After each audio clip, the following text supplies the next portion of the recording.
Praying for little Libby Kletzky inside this synagogue that you can see behind me here. It's been an emotional night. We've seen hundreds of members of this community come out to honor this young child, all in a day when a grand jury handed down an indictment against this child's alleged killer.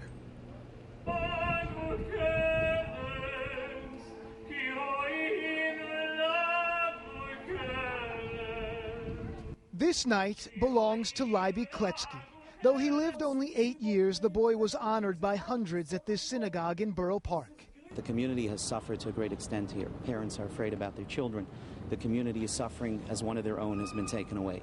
And so we were looking for a way to unite the community. The evening of traditional Jewish prayer and psalms followed by a day when we learned more about the boy's final moments. And the Kings County District Attorney announced the formal indictments against suspect Aron. The grand jury handed down an 8-count indictment, charging the defendant with, among other things, 2 counts of felony murder. That's murder in the first degree. They are Class A felonies with the maximum punishment upon conviction of life without parole.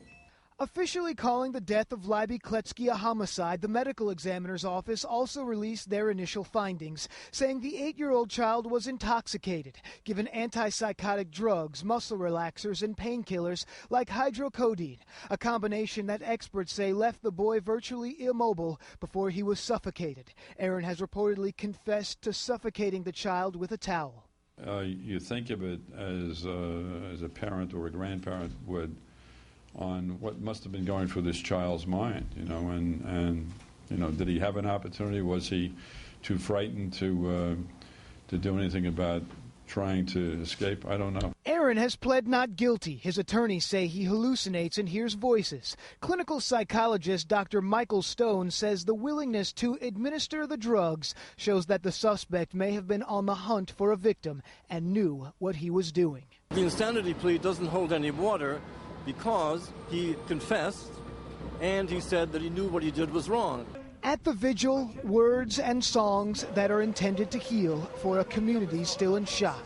Assemblyman Dub Hyken has promised the family he'll do everything in his power to see justice served.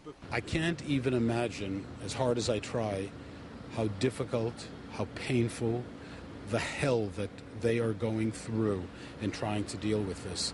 And the suspect is due back in court at the end of this month. I spoke to a community member who attended the service here tonight. He said even though it's been a week since Libby Kletzky was found murdered, the pain is still very real in this community. It's like it just happened today.